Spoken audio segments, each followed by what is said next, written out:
Hello everybody. Today we're going to be sitting down with Chris Nichols. He is a realtor, but that's not where he started. He started out as a teacher in life. He's been in the Valley all his life. He grew up here, but he's also a world traveler. We get to learn about him and his business and how he got there. He didn't start where people think he started, so we get to learn about that too. He's a very interesting person. We get to learn about Chris Nichols next on the Small Business Voice.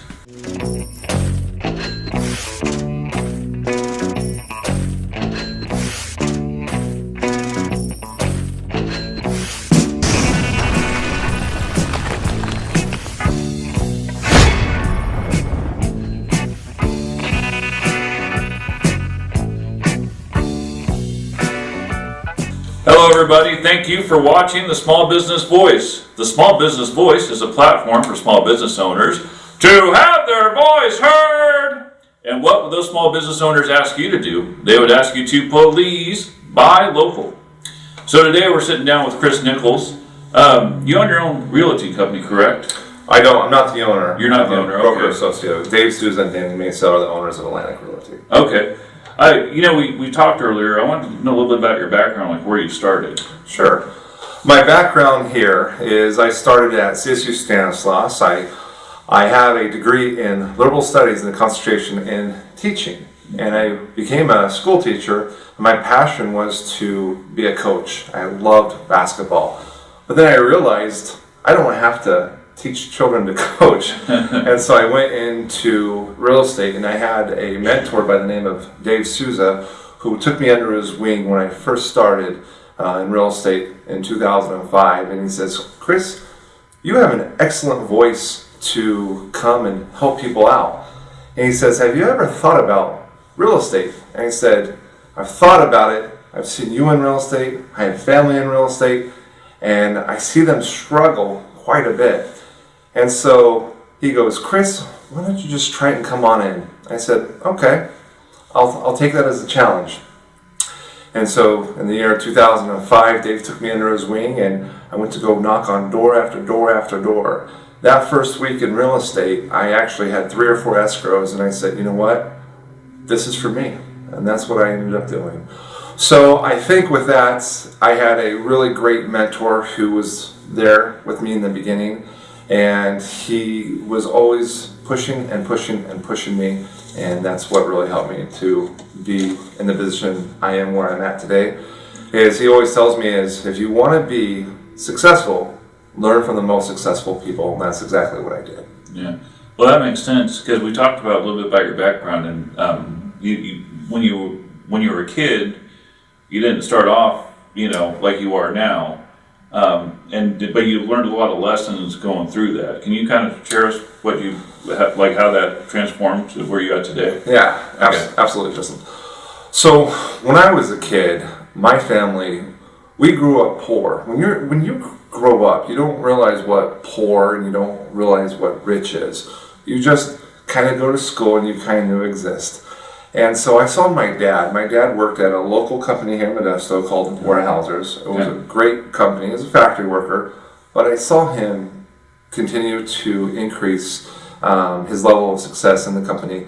And when I saw his level of success increase, of course, our family, when we moved to the bigger house, got a little bit better. Mm-hmm. But my mom was a constant pusher of saying, "Hey, this is what you got to do." And it's really funny. So my parents' background is my father is this big, great, giant, larger-than-life guy. And my mom is a sweet little Portuguese lady. So with them coming together, I tell everyone it's like a Merle Haggard song. I'm a Portioki from Muskogee. That's what I am. And so with the background of the Portuguese community, they're hard workers. And my mom instilled me in that hard work. And I remember the summer in 6th grade, that I had to go work with my uncle. And my uncle were picking watermelons out in Los Banos. And when I was picking up watermelons, when you're 12 years old, that is very heavy to do, to pick up watermelons and lift. And so I remember I made like $22. It was, to me, that's a lot of money when you're 12 years old. And so I wanted these shoes, and they were called the Omega Spiders. And they were turquoise, green, and white. I mean, they were a beautiful shoe. I worked so hard for that shoe, Anyway, and basketball was happening. So I'm like, I saved those $22 to buy this shoe. So I put those shoes on today, the turquoise green shoe. And I had a classmate come up to me. I'm not going to mention his name, but it's one of my motivators why I'm so great in business today. He comes up to me and he goes, "You didn't buy Nikes?" I said, "I can't afford Nikes." He's like, "You should just buy Nikes." And so it took that day, I realized where I was at in life. It said, "Oh wow, you have to work for everything you had." And I learned at a young age. And so I remember that day, my mom said, "I don't want these shoes." They were called the Omega Spiders. I remember to this day what that shoe was called. I don't think they lasted longer than 6 months, but I thought they looked amazing. And so when I bought these shoes and I came home and I was like, "Mom, I don't want these shoes." And she was like, "Why?" And I said, "Well, they're not Nikes and this is not what the kids have." And my mom, she goes to me that day, she goes, "You worked for those. You worked for those. Don't let anyone tell you that what you're doing is not important." And so I kind of took that as the driving force behind me in that 6th grade. And it's funny today because that other person, the individual, where we're at today, and I'm not going to go into it, but I look at my life and now I actually have to thank him because he's the one who motivated me to do so well in business today. So if you're out there watching, thank you for making fun of the Omega Spider shoes. Wow, that's something, because I never heard of Omega Spiders before. Exactly. So he was a motivator, just how you are in life, but also there's an effect on you then because you took that to your basketball career. I want to learn a little bit more about that. Sure, actually. Absolutely. So it was really nice, and it has to do with basketball and music. Yeah. And Okay. so 7th grade, I was kind of a short, stocky kid, if you could tell. But in 8th grade, I ballooned up to 6'4". I was 13 years old, 6'4" in 8th grade. And so I felt like, oh my gosh, I'm a hot commodity. And so I switched schools, and my mom says, "You're going to switch school because there's an amazing band instructor at Sherlock Junior High." And I was going to Janeiro at the time. I said, "Mom, I'm 6'4". Who needs band?" And she goes, "No, you're gonna do band and learn from this amazing instructor." I said, "All right, Mom, as long as I can play basketball." She goes, "Yep, you're going with Mr. Matthews, the band director at Sherlock Junior High." And she was so excited to go in the band. Well, anyway, when I also growing up as a kid, the one thing my parents gave to me is piano lessons from a wonderful teacher. I had 2 wonderful piano teachers, Effie Siggins and Karen Potter. They're amazing piano teachers. And so my mom always wanted to push music on us. And so, when you're in 6th grade, you get to pick the instrument of your choosing. And of course, guess what I'm going to pick? The loudest instrument possible. It was a trumpet. And I just picked the trumpet because I said, "Oh, that's probably the easiest thing to hold because I don't want to carry a tuba. Everything's too heavy." And so, going back with that is the music was so important because it gave me a really hard line of being very disciplined in business. People don't realize, but music, it takes discipline and theory to play a piano, to play an instrument. And so once you have a musical instrument behind you and you're mixing that with sports and the competitive edge, that's who made me today. Music, sports, and those shoes. Wow. Is what made me. So, I don't know if anybody here keeps up with the NFL, and I know this is a tape show, but we just had a coach that was fired in the NFL. And you have a coaching career, and the reason why I bring that up is because it seems like Bill Belichick has been around for 20 years. The guy's a fountain of knowledge when it comes to football. And then you have the Hugh Jackmans that, can't seem to keep a job. But you have a really interesting theory on coaching, and I wanted to ask you about that. If you want to kind of divulge your secret a little bit. Absolutely. So I'm the 8th grade Sherlock Christian basketball coach. We have a very small percentage of team players. I think we only have 15 kids in our whole 8th grade, and every year that's what I choose from. Yeah. So my philosophy is we start early and we are well coached because we have to play schools like Modesto Christian. Yeah. And you've heard they are fantastic. Yes. We play big schools like Click, who have almost 800 to 1,000 students, and we play Sherlock Junior High that has 3,000 students. I'm taking my 15 students at the 8th grade level, and we're competing with them. Last year we actually took first place. And the reason is, what we do is I played college basketball, and I put a collegiate practice on these kids. And so my philosophy is, you practice at home, you rehearse with me, and you perform at game time. Just what a music teacher did to me. Yes. So I use that music concept and I put it on the basketball court, and I demand success. And coming from that teaching background, when you actually give a child that focus and attention, and you're demanding success from them, that really helps that child to focus and get that common goal of that synergy, trying to get the common goal, a championship. But the difference is I just want hard work, because if you have hard work, that's going to give you the success for life. And I think that's what I had with my parents who gave them to me. They gave me the success of life, of hard work, with sports, with music, and I think just all over just being in a good family and seeing what it was to go to that next level in business. Okay, so you're a really big team guy, like your team sports and Absolutely. And the music's team. And we were talking about college earlier, and people. We were talking about fraternities and sororities. Yes. And I wanted to hear your take on that, because it's really interesting. When I think of sororities or fraternity, I think of Animal House. This that kind of dates me a little bit, but you had a really interesting take on that. And can you share with everybody? Absolutely. So my wife, she is pretty much the basis of the business, and she, behind the old adage goes, behind every good man is a great woman. Great woman. Yes. Well, she's not behind me; she's on the side of me. So let's get that straight right now. So she has been a national advisor to one of her Panhellenic groups at CSU Stanislaus. And one thing she always advocates is to have that synergy with groups. And what we spoke about is, when you are with a group of people for a common goal, you are always going to do better with the people you associate with. And I always say, you are the average of the 3 people you associate with. So if you want to go be a multimillionaire, go hang out with multimillionaires. If you want to be a lawyer, associate yourself with lawyers, doctors, etc.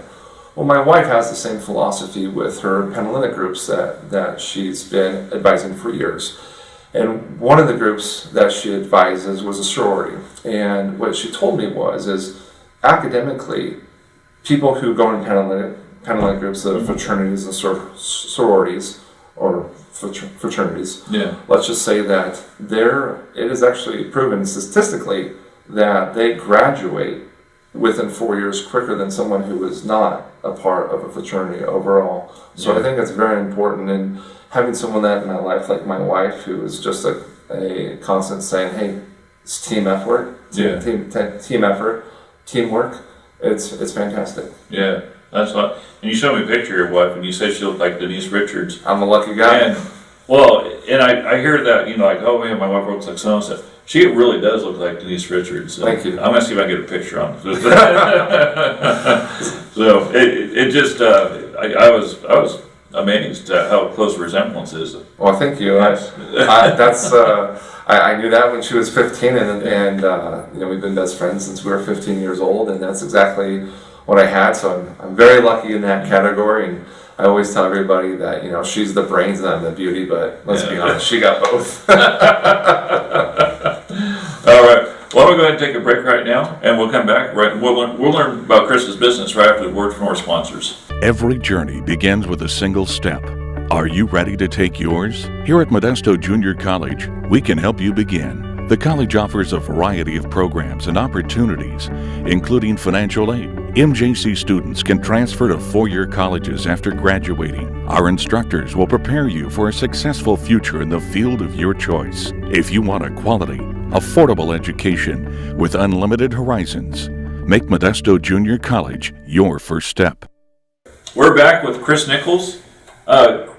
Chris, now you say that you work 240 hours a week for people. That's correct. Okay, so I need to hear about that. How do you work 240 hours a week for people? Well, that's easy. The average person, a work week is only 40 hours. But my team, that consists of a couple associates of mine, that we actually work 240 hours because that's their 40 hours, their 40 is 40 hours. It's all for me. So I have a marketing assistant that's full-time, that works for me 40 hours. I have a TC coordinator who's my sister. She's amazing. She works for me 40 hours a week. Then I have a lender that I associate with who also does a lot of work for me too. So, and then also my time is also 40 hours a week. But sometimes it's 50 or 60 hours a week. But on the average 40 hours, 240 hours a week that I work for my clients. And so when you're looking to hire a professional real estate agent, I only go above and beyond, and this is one of the reasons how I do that, is because of the people that I pay for to assist my clients with all their real estate needs. All right. So we talked a little about, you started at probably not a great time, at least from the outside looking in, because you started about when the economy kind of plunged a little bit. Yes. But you saw a lot of opportunity there, and you know, being a small business owner, you're out here to help people. And can you give me a couple stories about, number one, it didn't scare you off, which I admire you for that. I'm sure it was pretty scary, but it didn't scare you off, and it's another story of how you got to where you are today. Yeah, absolutely. So we know that the downturn started in September of 2006 is where we made a left-hand turn in the market. And then I saw these realtors go out, and the realtors who've been in the business for 20 years saying, I'm done, I'm leaving this business. And I had a lot of senior real estate agents coming up to me and say, Chris, what are you doing to get your business? And I just tell them, I'm working extremely hard.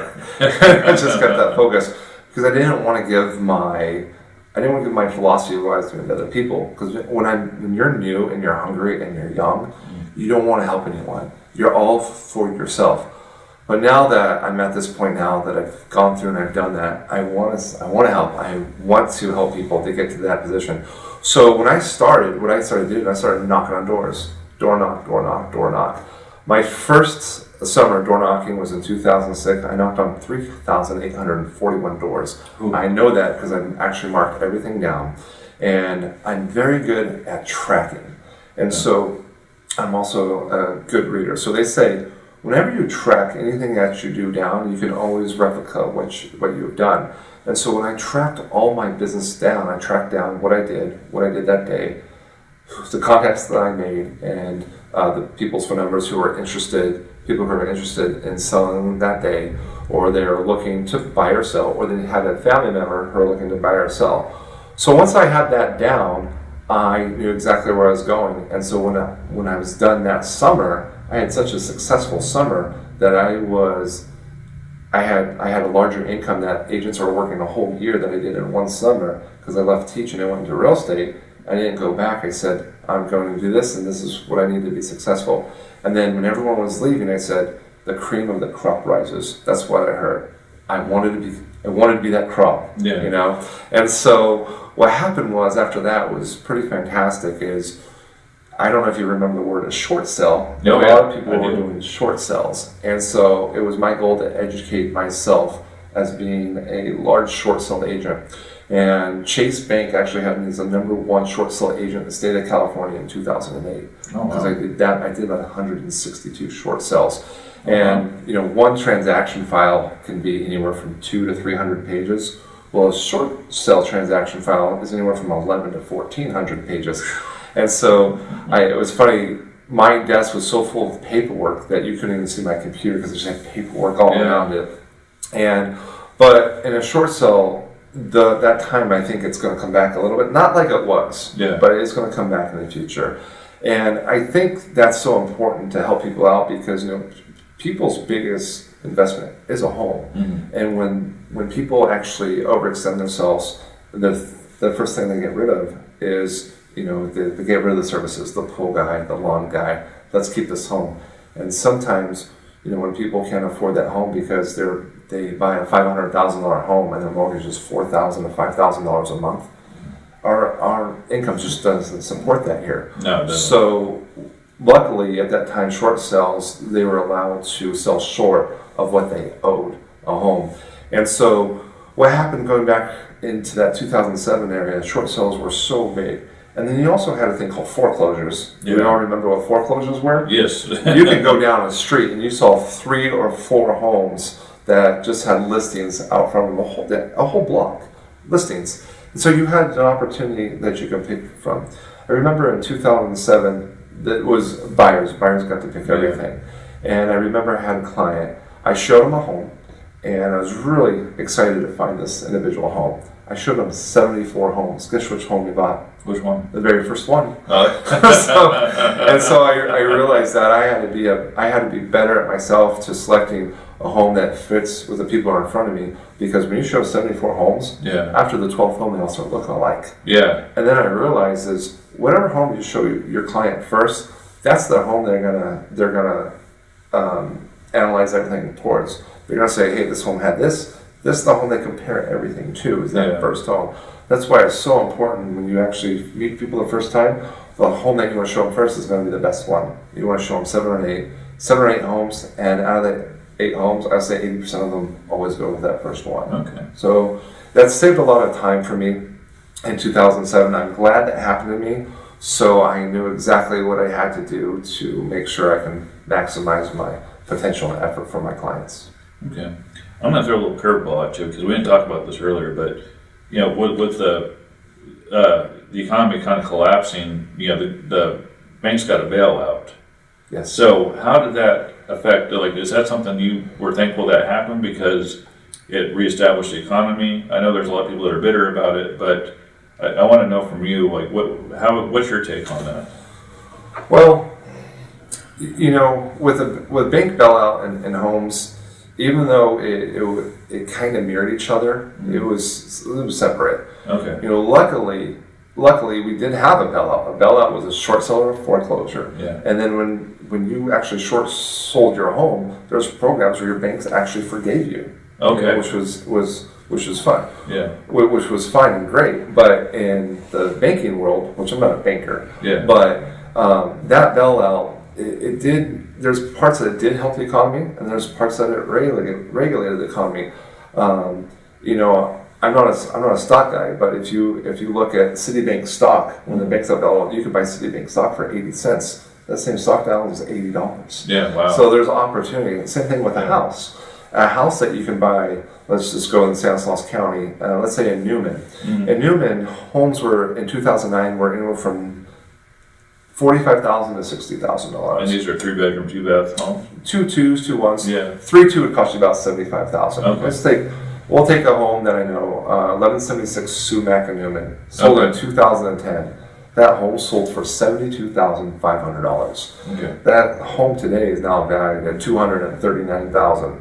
So now going back kind of with the stocks, do you know that Stanislaus County real estate actually had a better return than what Apple did from 2010 to 2018? I did not know that. We actually had we had a 93% return in Stanislaus housing market. Yeah. And Apple was only 92% return. So the old adage goes, you always make money when you buy, not when you sell. So back to your question about the economy. Yeah. There's always opportunities in every single economy, even this one. You know, the opportunities right now is, though that same person who bought that house, now they have an increase of equity. They can utilize that equity and they can do a tax-deferred 1031 exchange where they can take that money, buy another property, and sell that one out without getting hit with taxes at all. Wow. So you actually help somebody do that, correct? Oh, yes, all the time. Yeah. So I have a client out of Sherlock's. She had a home that she had inheritance. The inheritance, they took $200,000 and they bought a home, I think in 2011. And they took this home and they said, hey, we bought this home free and clear. Yeah. And I said, you had such an opportunity to buy 5 or 6 rentals. Why don't we do that instead of putting all our eggs in one basket in one home? Yeah. And she goes, Chris, well, what do we do? I said, well, we can do a 1031 tax-deferred exchange. And she goes, what is that? I said, let's sell this home here. We'll take 20% of the proceeds and we'll go buy 4 of them. So our valuations are a lot higher. Yeah. So that's exactly what she did. So we bought 4 homes, and the homes totaled $300,000. And you have to remember, the original home she had was only $200,000 paid for cash. Yeah. She sold that home with me. We set up an accommodating account, and then through a 1031 exchange, she took that money and she put 20% down on 4 different homes. Now they value it $300,000 times 4 is $1.2 million. Yeah. So now if you have this home with $200,000, it's free and clear. I mean, no one has a crystal ball, but it's only going to be $400,000 to $500,000 in 10 to 12, 15 years from now.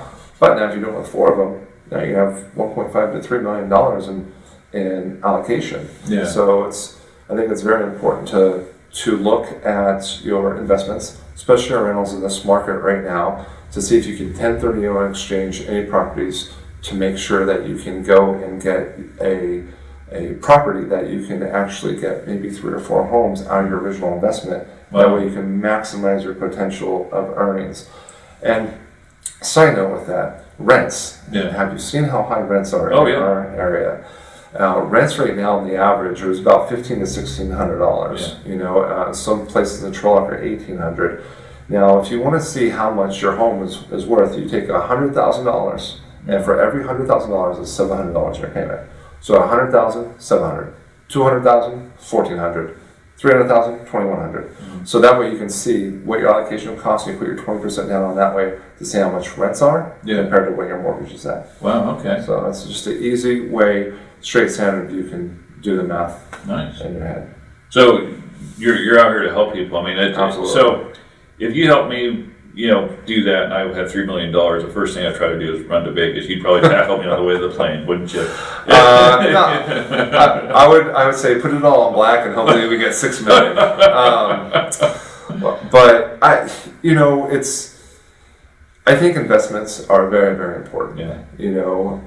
I think right now that investments in our future, and especially my generation, I guess I would be Generation X. Yeah. I call it Zennial. I'm not a millennial. I'm right in that gap. I get confused, so I don't know. Yeah, I didn't know Zennial even existed until my sister told me a few weeks ago. She's like, "No, you're a Zennial. I'm a millennial." I'm like, "Oh, thanks, rub it in." But what's interesting is our generation gap is really starting to change. Like, our grandparents, our grandparents, they saved. They were savers. They helped the Depression. A lot of, I hate to say this, but I see the generation gap in the baby boomers. Mm-hmm. I'm seeing a lot of people who are in their mid-50s, 60, 70 years old, and they still have a 30-year fix that they just refinanced a few years ago. They're not going to be done with their mortgage until they're 85 to 90 years old. Yeah, so they got to keep on working. Yeah, and so what's just interesting is real estate always does this. But the problem with real estate is, look at my elbow, it always goes up over time. Yeah. You just have to know when to buy and purchase, and this is your long-term hold, is your elbow.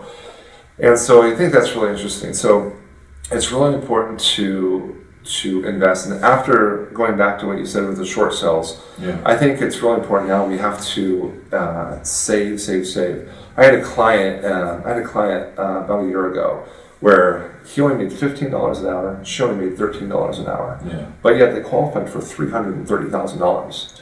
Wow. And you say, how's that possible? I was going to ask you that, yeah. They didn't have car payments. Okay. They didn't have cell phones.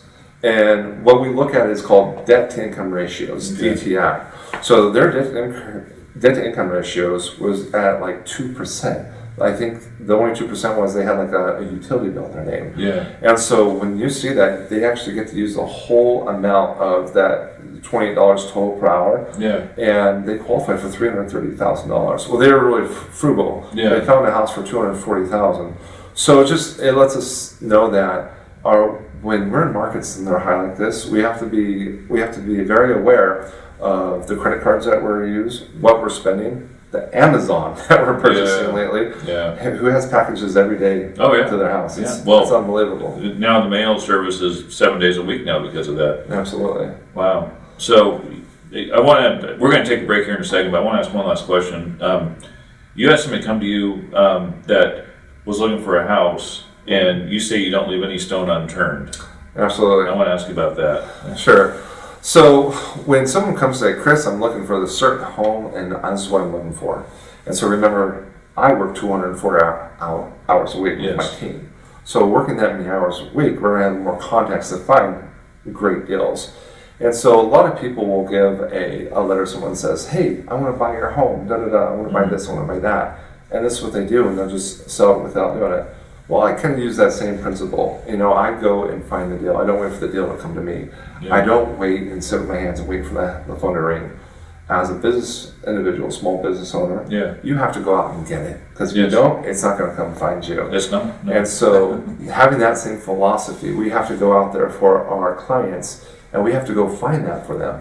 And this client that I had of mine, it was pretty special to me because it was a family member of mine. And it was that sister who works really hard for me. And so we found a fantastic deal, and we found it under the market. And it's possible to find homes that are under the market as long as the sellers agree to the value that they are going to sell their home for, and the buyers agree with it. You can pick up homes at a great cost. Wow. Now, she got a fantastic home, and it did need work. You know, if you get a great deal like that, you know, had a new roof, new everything, new interior floors, the whole 9 yards.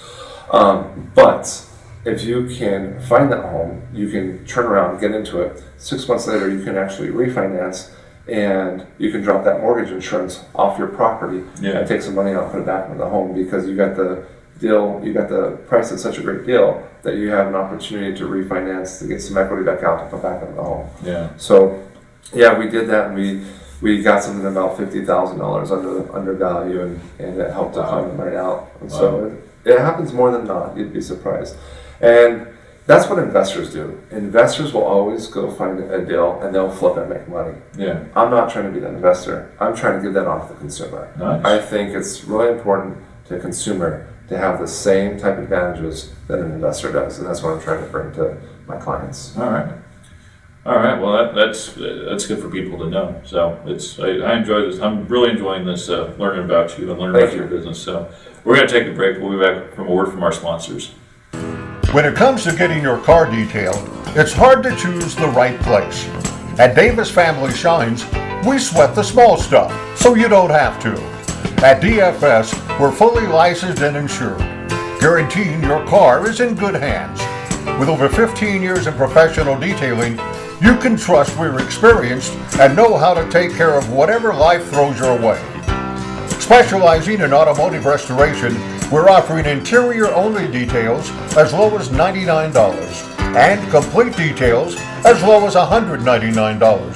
That's a huge savings. With a variety of packages including headlight restoration and windshield repair, you'll be sure to find a deal to fit your car's needs. Call today to schedule your appointment, 209-495-0525, or go online at modestocardetailing.com. Treat yourself to that new car feeling today. So we're back here with Chris Nichols. So Chris, I got another question. I see a lot of TV shows that you kind of laugh. It's I take it that doesn't necessarily happen. Like, it's not, you don't get into real estate, you don't get that $1 million deal right away. Yeah. Okay. Can you explain the process? Because you've done this a long time. Yes. Okay. Just like reality TV, it's scripted. Yeah. And so a lot of people come into real estate and they watch these shows and on A&E, I'm not going to say any shows, but there's a lot of shows on TV about real estate, and it's to flip homes. It's about these real estate agents who are doing these multi-million-dollar market deals, and we don't have those multi-million market deals here. And when someone gets in here, they'll see something on TV, they'll get their license, come in. The next thing you know, they start negotiating on the phone already. And that's one thing we just don't do, is negotiate on the phone. It's got to be in writing. There's a lot of paperwork. If I told you the amount of paperwork that is in real estate, a lot of people would say, oh, it's like homework. It's professional homework. Yeah. If you like doing 300-page essays, come to real estate, because you're going to love it. So, but going back to the question with the television shows, the television shows are great because it shows what real estate could be. If you're in LA markets, if you're in Hollywood markets, those are fantastic. Those homes are $2,000 a square foot. Our average price here is only $360,000. And that's the high market. When our market was low, like in 2007, our market was $80 a square foot. You could actually buy a home cheaper than what a builder can build a home for back then. But again, the past doesn't equal the future. Yeah. So it's very interesting to see what happens. Now, going back to these new agents who are coming in, they'll say, hey, this is what I see on TV. And they get discouraged in the first couple of weeks because they're not doing a $1 million deal. And it took me 7.5 years to do my first $1 million deal. It took me a long time. And that's just turning over a lot of rocks, finding. But you have to do a lot of those $100,000 deals. And once you start doing a lot of those $100,000 deals, and you grow with people. What I love doing in my business is when you grow with people, you'll see a person who will buy a house and they're single. Next thing they get a family, then they have kids, and then they're midlife, and then their kids start growing up, then they need more space. And I'm at that level right now where the kids are starting to need more space in the last 15 years. And I've seen some people who are single, got married, have a family, and will send kids off in college. And my favorite thing is when I sell a home, someone 10, 12 years ago, the kid was 10, 12 years old, a part of it. Now they just graduated college and they got a great job. Now they're buying with me. I think that's fantastic because I get the longevity of what real estate is all about. That's awesome. It's not the instant gratification that we are so used to today. Yeah. It's that long, hard work, being there every day for your clients to let them know, say, hey, whatever you need, I got you. Yeah. And that's what's nice. And I think the best, they always say is, hey, the best thing you can give is referral. But I think what's more important, the best referral I can give to me is give me your sons, give me your daughters. And I think going back to coaching, I think that's why it's so important is because when someone sees me coach their child, they're already giving their most important commodity towards me, which is their son or daughter. And so they know if I'm gonna be that well and that passionate about just sports and coaching, how passionate do you think I'm gonna be about real estate? So when it comes to the television shows, you're the instant gratification. I'm here for the long haul. So that's the difference between the real estate agent, me, myself, and I, is because I'm going to be there for you, yours, your sons, and your daughters. I'm here for the long haul. I'm not here for the overnight success. I'm here for the back-breaking ground, hard work to be there consistently. Yeah. So we all know your roots are here in Stanislaus County. I think that's awesome. Absolutely. Now, the competition out there is fierce with realty. Yeah. And it's usually word of mouth, like you said. People don't really know where to go, and there's a lot of people that just don't put in the work and dedication. So how do people find a good realtor? First, computer. That's number one. Everyone goes to the computer and looks. But there's different types of real estate, and there's so much real estate. There's commercial, there's ranch, there's investments, 1031 exchanges, selling agents, and me, a listing agent. I'm a listing agent. Okay. That's what I do. That's what I'm about. I list your home. I put it on the market. And my team and I, we are fantastic marketers. And so when you are looking to hire a real estate agent like myself, you are trying to find someone who's going to be knowledgeable about the local market, who's going to have a history of being successful at selling homes around your market, and someone who has their thumb on the market around them and who has a large access to buyers. With me, I have large access to buyers because I work very close with lenders. I work close with lenders to see who are already well qualified. The state of California, we're allowed to double-side transactions. I'm allowed to work for the seller, and I'm allowed to work for the buyer's agent, or for the buyer as well, as their agent. So that means that I get to work on both parts. And so knowing that, I love to go with a listing, already having a buyer ready to go and saying, hey, this is a great opportunity for you because I have a buyer that's already well qualified to get your home. And so when you hire a real estate agent, you want to make sure that that person is there for you. Then when that person calls, that you're going to pick up the phone. And if you can't get to them, you get to them within 24 hours. Yeah. Usually with my team, I usually get back within 2 to 3 hours. Yeah. But I say on the average, an agent is about 24 hours.